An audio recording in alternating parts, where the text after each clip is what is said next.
Hi everyone, इस lecture के अंदर हम डिस्कस करेंगे पार्टी सिस्टम इन इंडिया, जिसके अंदर हम डिस्कस करेंगे वन पार्टी डोमिनेंट सिस्टम, फिर मल्टी पार्टी सिस्टम और उसके बाद री emergence of one party dominant system. Party system in India का मतलब ये है कि किस तरीके का पार्टी सिस्टम है हिंदुस्तान के अंदर, किस तरीके से हिंदुस्तान का जो डेमोक्रेटिक सिस्टम है या जो फिर इलेक्टोरल प्रोसेस है उसके अंदर किस तरीके से अलग अलग पॉलिटिकल पार्टीज पार्टिसिपेट करती हैं, किस तरीके से अलग अलग पॉलिटिकल पार्टीज ऑपरेट करती हैं, अलग अलग पॉलिटिकल पार्टीज का स्ट्रक्चर क्या रहता है। और उसके बाद हम डिस्कस करेंगे कि किस तरीके से वन पार्टी डोमिनेंट सिस्टम रहा हिंदुस्तान के अंदर, कि एक ही पार्टी जो है वो हिंदुस्तान की पॉलिटिक्स को डोमिनेट कर रही थी, एक ही पार्टी जो है वो हिंदुस्तान के अंदर सेंटर में भी और स्टेट्स में सरकार बना रही थी।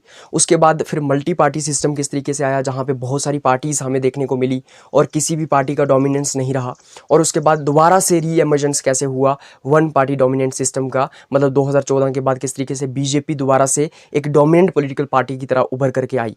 ये सारा हम इस लेक्चर के अंदर एक्सप्लेन करने की कोशिश करेंगे बड़े सिंप्लीफाइड मैनर के, मतलब बड़े सिंप्लीफाइड तरीके से। तो आइए शुरू करते हैं।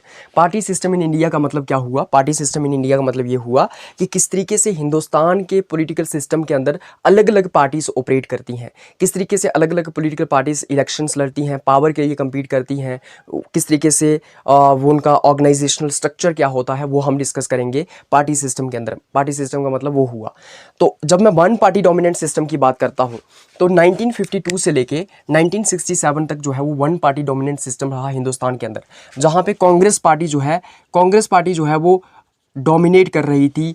जो हिंदुस्तान की पॉलिटिक्स का कोर्स है, मतलब हिंदुस्तान की इलेक्टोरल पॉलिटिक्स का जो कोर्स है उसको कांग्रेस पार्टी डोमिनेट कर रही थी 1952 से लेके 1967 तक। मतलब जब फर्स्ट जनरल इलेक्शंस होती हैं इस देश में 1951 और 52 में, तब से लेके 1967 तक जो है वो कांग्रेस पार्टी ने सेंटर में भी सरकार बनाई और बहुत सारी स्टेट्स में भी सरकार बनाई, मतलब पूरी की पूरी हिंदुस्तान की राजनीति को डोमिनेट करके रखा।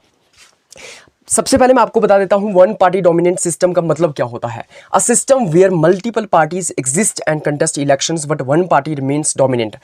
वन पार्टी सिस्टम एक ऐसा सिस्टम होता है जहां पे मल्टीपल पार्टीज, बहुत सारी पार्टीज जो हैं इलेक्शंस लड़ती हैं, बहुत सारी पार्टीज का प्रेजेंस होता है, लेकिन सिर्फ एक ही पार्टी डोमिनेट करती है, एक ही पार्टी के पास मास सपोर्ट आता है, एक ही पार्टी जो है वो बहुत सारी सीट्स हासिल करती है, एक ही पार्टी बहुत पॉपुलर होती है, एक ही पार्टी पूरी की पूरी पॉलिटिक्स को डोमिनेट करती है, जैसे कांग्रेस ने किया 1952 से लेकर 1967 तक। तो इसको हम वन पार्टी डोमिनेंट सिस्टम कहते हैं। बाकी भी पार्टीज हैं लेकिन वो पार्टीज इतनी पावरफुल, इतनी स्ट्रांग नहीं है, वो इतनी सीट्स हासिल नहीं कर पा रही हैं, वो इतनी पॉपुलर नहीं है, वो कमज़ोर हैं, इसलिए एक ही पार्टी मतलब कांग्रेस पार्टी ही डोमिनेट कर रही है। कांग्रेस पार्टी ही सेंटर में भी सरकार बना रही है और स्टेट्स में भी सरकार बना रही है। Indian national Congress was dominant party. अब इस दौरान क्या था, वन पार्टी डोमिनेंट सिस्टम जब हिंदुस्तान में था 1952 से लेकर 1967 तक, तो आईएनसी इंडियन नेशनल कांग्रेस जो थी वो डोमिनेंट पार्टी थी और 1947 से लेकर 1947 से लेकर 1967 तक डोमिनेट किया कांग्रेस ने। मतलब 1952 मैंने इसलिए लिखा यहाँ पे क्योंकि 1952 में पहली इलेक्शंस करवाई गई हैं, फर्स्ट जनरल इलेक्शंस हुई, लेकिन 1947 से ही कांग्रेस का रूल स्टार्ट हो गया था, कांग्रेस पार्टी की सरकार बन गई थी, नेहरू प्रधानमंत्री बन गए थे। तो आप ये कह सकते हैं कि 1947 से लेकर 1967 तक मतलब 20 साल जो है वो कांग्रेस पार्टी ने डोमिनेट किया इंडियन पॉलिटिक्स को, सेंटर में भी सरकार बनाई और स्टेट में भी सरकार बनाई। अपोजिशन कमजोर थी, क्योंकि अपोजिशन कमजोर थी इसलिए कांग्रेस डोमिनेट कर रही थी। उसके बाद वाई कांग्रेस वाज डोमिनेटिंग, मतलब इंडियन नेशनल कांग्रेस क्यों डोमिनेट कर रही थी। सबसे पहले लिगेसी ऑफ फ्रीडम स्ट्रगल। अब देखो कांग्रेस पार्टी ने भारत की आज़ादी के अंदर काफ़ी कंट्रीब्यूशन अपना दिया था। कांग्रेस का एक पाइवेटल रोल कांग्रेस ने प्ले किया इंडियन फ्रीडम स्ट्रगल के अंदर। भारत की आज़ादी की जंग में कांग्रेस पार्टी ने अपना काफ़ी योगदान दिया, इसलिए कांग्रेस पार्टी के ऊपर जो है वो लोगों को बहुत ज़्यादा विश्वास था। लोगों को एक तरीके का ब्लाइंड फेथ था कांग्रेस पार्टी के ऊपर, क्योंकि कांग्रेस पार्टी ने हमारे देश की आज़ादी में काफ़ी इंपॉर्टेंट कंट्रीब्यूशन दिया है, इसलिए कांग्रेस पार्टी के ऊपर एक विश्वास था लोगों को। Strong leadership like Pandit Nehru, Sardar Patel, Shastri.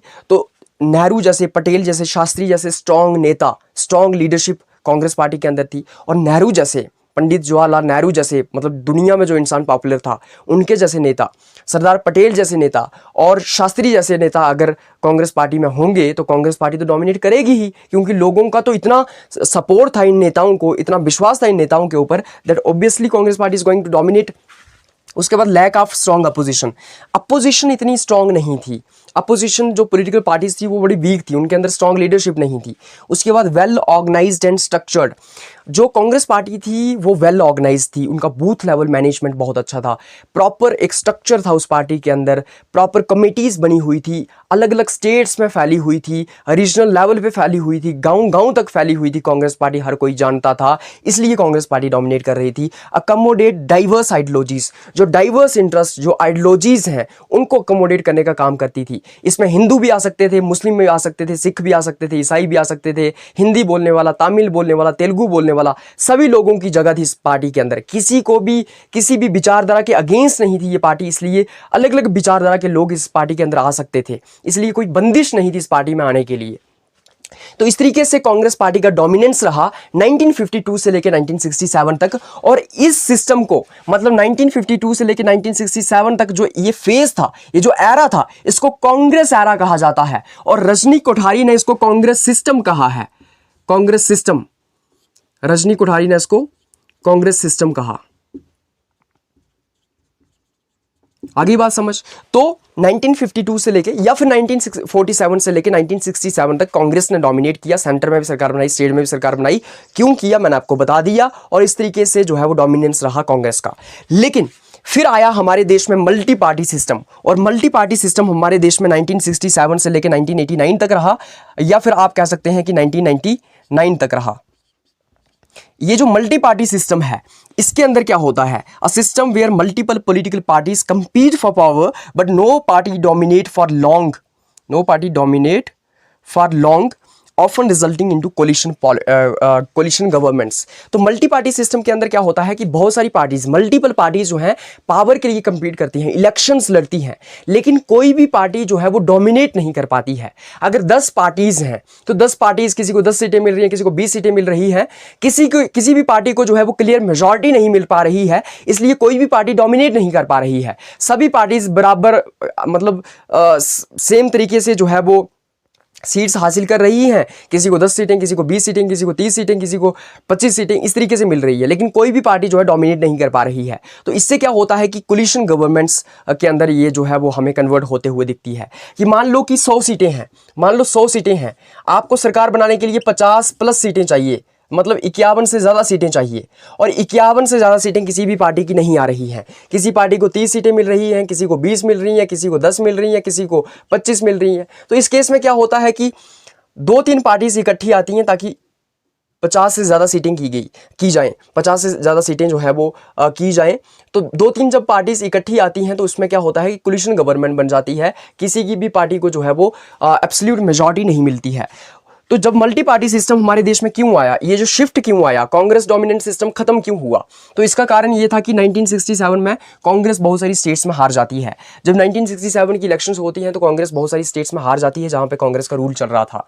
Regional parties का राइज हो जाता है, जैसे डीएमके तमिलनाडु में, अकाली दल पंजाब में। तो पंजाब में डीएमके का राइज होता है, अकाली दल का जो है वो पंजाब में राइज होता है, और अकाली दल ने पंजाब के लोगों का सपोर्ट गेन किया, डीएमके ने तमिलनाडु के लोगों का सपोर्ट गेन किया। और इस तरीके से क्या हुआ, इस तरीके से ये हुआ कि रीजनल जो वोट्स थे या फिर जो स्टेट लेवल की पॉलिटिक्स थी, इन रीजनल पार्टीज ने डोमिनेट करना स्टार्ट कर दी, और कांग्रेस की छुट्टी यहाँ से हो गई, कांग्रेस का छुटकारा यहाँ से हो गया, कांग्रेस को छुट्टी यहाँ से मिल गई।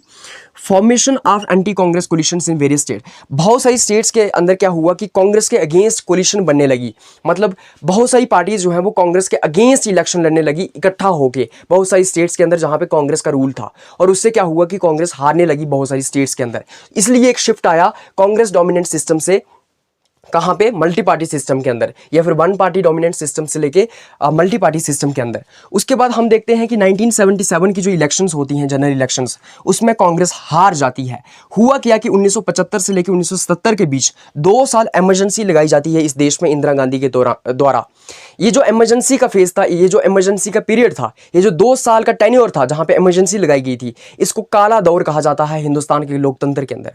इसको अपोजिशन के लोग जो है वो काला दौर कहते हैं, क्योंकि क्योंकि इस टाइम पे ये कहा जाता है कि बहुत सारे लोगों के राइट्स वायलेट हुए, फंडामेंटल राइट्स वायलेट हुए, अपोजिशन के लीडर को जेल में डाल दिया गया, उनको सप्रेस कर दिया गया, अपोजिशन की आवाज़ को जो है वो कुचल दिया गया, डाइसेंट ओपिनियंस को जो है वो सप्रेस कर दिया गया और लोगों के ह्यूमन राइट्स वायलेट हो गए। तो इस दौर को जो है काला दौर कहा जाता है। इसलिए कांग्रेस को यहाँ पे वाइड स्प्रेड क्रिटिसिज्म मिला इमरजेंसी की वजह से, क्योंकि इमरजेंसी डिक्लेयर की गई, संविधान को अमेंड किया गया, ये कहा गया कि डेमोक्रेसी की हत्या की गई है। इसलिए पूरे देश में जो है एक माहौल बना कांग्रेस के अगेंस्ट, और जनता पार्टी ने जो है सरकार बनाई 1977 की इलेक्शंस में और कांग्रेस हार गई। और पहली बार इस देश में ऐसा हुआ कि सेंटर में कांग्रेस हार गई हो, सेंटर में नॉन कांग्रेस सरकार बनी हो। तो कई सारी पार्टीज इकट्ठी हुई और फिर जनता पार्टी ने सरकार बनाई और पहली बार नॉन कांग्रेस गवर्नमेंट बनी सेंटर के अंदर। और यहाँ पे कांग्रेस की जो इनविंसिबिलिटी थी वो खत्म हो गई, जो कांग्रेस का डोमिनेंस था वो खत्म हो गया। और ये कहा गया कि जो कांग्रेस कहती थी, जो कहा जाता था कि कांग्रेस कभी नहीं हार सकती है, उस कांग्रेस को हरा दिया गया। उसके बाद 1989 से लेकर 1999 के बीच में जो है वो कोलिशन पॉलिटिक्स का एरा रहा। मतलब यहाँ पे कोलिशन सरकारें बनने लगी, यहाँ पे किसी भी पार्टी को क्लियर मेजॉरिटी नहीं मिल रही थी। मतलब किसी भी पार्टी को जो है वो मेजॉरिटी नहीं मिल रही थी। अगर 543 सीटें हैं तो 272 चाहिए सरकार बनाने से, 272 प्लस चाहिए, लेकिन किसी भी पार्टी को 272 प्लस नहीं मिल रही है, आप ये मान लीजिए। तो बहुत सारी पार्टीज इकट्ठी आ रही हैं और वो सरकार बना रही हैं, उसको हम कोलिशन गवर्नमेंट कहते हैं। सरकारें, बहुत सारी सरकारें ऐसी थी, जैसे कि बीपी सिंह की सरकार, जब बीपी सिंह प्रधानमंत्री थे, चंद्रशेखर की सरकार, नरसिम्हा राव की सरकार, अटल बिहारी वाजपेयी की सरकार, एच.डी. देवा गौड़ा की सरकार और उसके बाद आई.के. गुजराल की सरकार। ये जो प्रधानमंत्री रहे, इनकी सरकारें जो थी वो कोलिशन सरकारें थी। तो आप देख सकते हैं कि 1989 से लेकर 1999 तक, मतलब 10 साल का तो पीरियड है ये। और इसमें कितने प्रधानमंत्री हो गए? 1 2 3 4 5 6 प्रधानमंत्री 10 साल के टेन्योर में, 10 साल के पीरियड में 6 प्रधानमंत्री। ऐसे 2 प्रधानमंत्री मतलब 5 साल के लिए होती है, एक प्रधानमंत्री 5 साल के लिए होता है, तो 2 प्रधानमंत्री ज़्यादा होते। लेकिन यहाँ पे 6 प्रधानमंत्री हैं। क्यों? क्योंकि इनकी सरकारें बहुत कम टाइम के लिए चली। कोलिशन गवर्नमेंट्स जो हैं गिर गई, सरकारें गिरती रही। किसी की 1 महीने के लिए सरकार बनी, किसी की 1 साल के लिए सरकार बनी, वो गिर गई, दोबारा इलेक्शंस हुई। तो ये एक तरीके की कोलिशन पॉलिटिक्स इस दौरान रही। उसी के साथ साथ बीजेपी, भारतीय जनता पार्टी का राइज हुआ, इमर्जेंस हुआ। रीजनल पार्टीज जो है वो सामने आने लगी, जैसे कि Samajwadi party, Bahujan Samaj party, AIA, DMK, Telugu Desam party, Trinamool Congress, Janata Dal United etcetera. इन सभी रीजनल पार्टीज का, स्टेट लेवल पार्टीज का जो है राइज हुआ अलग अलग स्टेट्स के अंदर। और इन्होंने क्या किया? स्टेट की पॉलिटिक्स को, रीजनल पॉलिटिक्स को डोमिनेट किया। उसी के साथ साथ आइडेंटिटी बेस्ड पॉलिटिक्स का भी राइज हुआ कि जाति के नाम पे, मजहब के नाम पे, रीजन, खित्ते के नाम पे जो है वो वोट मांगे जाने लगे। रीजनलिज्म का राइज हुआ, जो रीजनल डिमांड्स थी वो सामने आने लगी, रीजनल एस्पिरेशन सामने आने लगी। ये कहा गया कि बिहार को ये चाहिए, तमिलनाडु को ऑटोनॉमी चाहिए, हमको अपनी भाषा चाहिए, हमको अलग स्टेट चाहिए। तो रीजनल डिमांड्स का राइज हुआ, रीजनल एस्पिरेशंस का राइज हुआ, जाति के आधार पे, मजहब के आधार पे राजनीति का राइज हुआ और कांग्रेस का डोमिनेंस खत्म हो गया, मल्टी पार्टी सिस्टम स्टार्ट हो गया और कोलिशन पॉलिटिक्स स्टार्ट हो गई इस दौरान में, इस एरा में। उसके बाद 1999 से लेकर 2014 तक भी कोलिशन पॉलिटिक्स रही, लेकिन एक स्टेबल कोलिशन रही, जहां पे कांग्रेस ने रूल किया, लेकिन एक स्टेबल कोलिशन थी। और उसके बाद 2014 के बाद दोबारा से जो है वो one party dominance system start हो गया। मोदी जी जब प्रधानमंत्री बनते हैं, बीजेपी जब पावर में आती है, और उसके बाद दोबारा से जैसे कांग्रेस का डोमिनेंस सिस्टम होता था 1952 से लेकर 1967 तक, वैसे ही बीजेपी का डोमिनेंस भी स्टार्ट हो गया, जो आगे हम समझने की कोशिश करेंगे। लेकिन अभी तक मैंने आपको इतना समझाया है कि वन पार्टी डोमिनेंट सिस्टम जो था 1952 से लेकर 1967 तक रहा, जब कांग्रेस ने डोमिनेट किया। इसी सिस्टम को कांग्रेस सिस्टम कहा जाता है, जो रजनी कोठारी ने कहा है। इसी दौरान जो है वो कांग्रेस डोमिनेट कर रही थी सेंटर के लेवल पे, स्टेट के लेवल पे, हर जगह पे कांग्रेस की सरकार थी, अपोजिशन वीक थी। कारण ये था कि क्योंकि कांग्रेस के ऊपर लोगों का विश्वास था, क्योंकि आज़ादी की लड़ाई कांग्रेस ने लड़ी थी, स्ट्रॉन्ग लीडरशिप थी नेहरू और पटेल की तरह। स्ट्रॉन्ग अपोजिशन नहीं थी, वेल ऑर्गेनाइज स्ट्रक्चर था, पूरी स्टेट्स में ये फैली हुई थी, बूथ लेवल मैनेजमेंट अच्छा था, डाइवर्स आइडियोलॉजीज को ये अकोमोडेट करने का काम करती थी। 1967 से लेकर 1989 या 1999 तक जो है मल्टी पार्टी सिस्टम रहा, जहाँ पे 1967 में कांग्रेस जो है वो बहुत सारी स्टेट्स में हार जाती है, DMK और अकाली दल जैसी पार्टीज का राइज होता है, एंटी कांग्रेस कोलिशन बनने लगती है बहुत सारी स्टेट्स के अंदर। 1970 की जनरल इलेक्शंस में पहली बार सेंटर में नॉन कांग्रेस सरकार बनती है। 1989 से लेकर 1999 तक जो है वो कोलिशन पॉलिटिक्स का एरा रहा, जहाँ पे कोलिशन सरकारें हमें बनने को देखने को मिलती हैं। बीजेपी का राइज हुआ, बीजेपी उभर करके आई, और रीजनल पार्टीज जैसे Samajwadi party, Bahujan Samaj party, AIA, DMK, Telugu Desam party, Trinamool Congress, Janata Dal United, etcetera, इन पार्टीज़ का राइज हुआ। आइडेंटिटी बेस्ड पॉलिटिक्स स्टार्ट हो गई, मज़हब के आधार पे, जाति के आधार पे राजनीति स्टार्ट हो गई, और साथ ही साथ रीजनलिज्म का राइज हुआ। उसके बाद आइए हम डिस्कस करते हैं री emergence of one party dominant system and particularly 2014 onwards. तो किस तरीके से वन पार्टी डोमिनेंट सिस्टम का री एमर्जेंस हुआ। जैसे one party system dominant system जो है वो 1952 से लेके 1967 तक हुआ करता था कांग्रेस के दौरान, जिसको हम कांग्रेस एरा कहते हैं, जब कांग्रेस पार्टी डोमिनेट कर रही थी। उसी तरीके का सिस्टम दोबारा से उभर करके आया 2014 के बाद। क्या हुआ एग्जैक्टली आइए देखते हैं, आइए समझते हैं। 2014 की जनरल इलेक्शंस होती हैं और इन जनरल इलेक्शंस में क्या होता है, भारतीय जनता पार्टी को 282 सीट्स मिलती हैं, 282 सीट्स मिलती हैं, मतलब एब्सोल्यूट मेजॉरिटी जो है वो बीजेपी को मिलती है। और पहली बार ऐसा हुआ था 1984 के बाद कि किसी पॉलिटिकल पार्टी को जो है वो क्लियर मेजॉरिटी मिल रही हो। 1984 के बाद किसी भी पार्टी को क्लियर मेजॉरिटी नहीं मिली थी, कोलिशन गवर्नमेंट्स ही बनी थी हमारे देश में, किसी भी पार्टी को क्लियर मेजॉरिटी नहीं मिली थी। क्लियर मेजॉरिटी जो है 272 प्लस होती है, मतलब 272 सीट्स अगर आप टच कर जाते हैं, इसके ऊपर चले जाते हैं आप, या 272 सीट्स आपकी आ जाती हैं, तो आपकी क्लियर मेजॉरिटी है, ठीक है। 272 यहाँ पे मैं क्यों ले रहा हूँ, क्योंकि टोटल सीट्स जो हैं लोकसभा की 543 हैं, 543 का आधा कितना होता है, 272 होता है। तो पहले किसी भी 1984 के बाद किसी की भी 272 से ज़्यादा सीट्स नहीं आई थी, मतलब क्लियर मेजॉरिटी नहीं मिली थी उनको। लेकिन पहली बार ऐसा हुआ 1984 के बाद कि बीजेपी को जो है वो 282 सीट्स, मतलब कि क्लियर मेजॉरिटी या एब्सोल्यूट मेजॉरिटी मिली हो। कांग्रेस की जो है वो 44 सीट्स कांग्रेस को मिलती हैं और कांग्रेस जो है 44 सीट्स पे आ जाती है। और पहली बार ऐसे हुआ था कि कांग्रेस को 44 सीटें मिली हों, मतलब कांग्रेस को पूरे के पूरे, मतलब आज़ादी के बाद से लेके अब तक सबसे कम सीट्स कांग्रेस को मिली 2014 की इलेक्शंस में, that is 44 seats, it's lowest ever. End of coalition era and return of one party dominant system under BJP. अब इससे क्या हुआ, इट रिजल्ट्स इनटू 2014 की इलेक्शंस के बाद क्या हुआ कि 2014 की इलेक्शंस के बाद क्या हुआ कि कोलिशन पॉलिटिक्स का जो एरा था वो ख़त्म हो गया। पहले कोलिशन पॉलिटिक्स जो चल रही थी 1989 से आगे, मतलब 1989 से लेकर 2014 तक जो कोलिशन पॉलिटिक्स चल रही थी, जहाँ पे कोलिशन सरकारें बन रही थी, वो ख़त्म हो गई और अब जो है वो वन पार्टी डोमिनेंट सिस्टम दोबारा से स्टार्ट हो गया और बीजेपी के अंडर अब स्टार्ट हुआ। उसके बाद 2019 की जनरल इलेक्शंस होती हैं। 2019 की जनरल इलेक्शंस के अंदर क्या होता है, BJP increased its tally to 303 seats.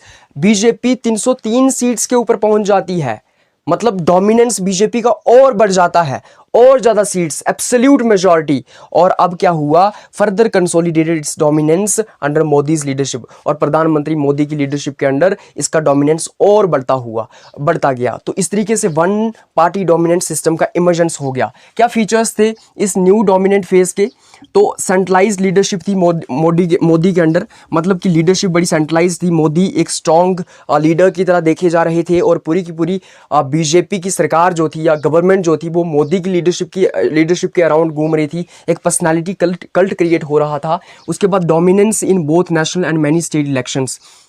National elections में भी, सेंटर की इलेक्शंस में भी सरकार बन रही थी बीजेपी की, और बहुत सारी स्टेट्स में भी बीजेपी की सरकार बन रही थी। अपोजिशन पार्टीज़ जो हैं वो वीक हो गई थी, वीकनिंग हो गया था अपोजिशन पार्टीज़ कमज़ोर हो गई थी। और स्ट्रॉन्ग आइडियोलॉजिकल फ्रेमवर्क हमें देखने को मिलता है कि हिंदुत्व जैसा और नेशनलिज्म जैसे आइडियोलॉजिकल एडहेरेंस बीजेपी की तरफ से हमें देखने को मिलती है कि हिंदुत्व की आइडियोलॉजी और नेशनलिज्म की आइडियोलॉजी ने राइज किया और एक स्ट्रॉन्ग आइडियोलॉजिकल फ्रेमवर्क हमें देखने को मिलता है। लेकिन कुछ लोगों का ये मानना है कि ये वन पार्टी डोमिनेंट सिस्टम नहीं था उस तरीके से। क्योंकि उन्होंने कहा कि जो है वो स्टेट्स के अंदर जो है अभी भी बीजेपी को उस तरीके से जो है सपोर्ट नहीं मिल रहा था, और बहुत सारी रीजनल पार्टीज़ जो थी उनका दबदबा जो है वो स्टेट्स के अंदर था, जैसे AIADMK, TMC हो गया। उसके बाद और कई सारी रीजनल पार्टीज़ का दबदबा स्टेट्स के अंदर था। तो कुछ लोगों का ये कहना है कि कांग्रेस की तरह बीजेपी का डोमिनेंस नहीं था जिस तरीके का कांग्रेस का डोमिनेंस हुआ करता था। बट फिर भी 2014 के बाद 2014 से लेके 2024 तक आप ये कह सकते हैं कि वन पार्टी डोमिनेंट सिस्टम रहा इस देश में बीजेपी के अंडर और मोदी की लीडरशिप के अंडर। उसके बाद जो 2024 की जनरल इलेक्शंस हुई उसमें बीजेपी जो है वो एब्सोल्यूट मेजॉरिटी के नीचे चली गई, क्लियर मेजॉरिटी नहीं मिली किसी को भी। और अभी दोबारा से जो है वो एनडीए की कोलिशन चल रही है और अभी बीजेपी जो है वो कोलिशन गवर्नमेंट के अंडर है, मतलब मोदी रूल कर रहे हैं, मोदी प्रधानमंत्री हैं, लेकिन सरकार कोलिशन है, राइट, गवर्नमेंट कोलिशन है। तो इस तरीके से हम देखते हैं party system in India, one party dominant system, multi party system and re-emergence of one party dominant system. और इस तरीके से हमारा ये लेक्चर यहाँ पे खत्म होता है। अगर आपको इस लेक्चर का पीडीएफ चाहिए तो आप इस वीडियो की डिस्क्रिप्शन में जा सकते हैं, वहाँ पे टेलीग्राम चैनल का लिंक दिया होगा, वहाँ से आप टेलीग्राम चैनल ज्वाइन कर सकते हैं, आपको पीडीएफ मिल जाएगा। आप सब लोगों का इस लेक्चर को देखने के लिए बहुत बहुत धन्यवाद। Bye bye, take care, have a good day.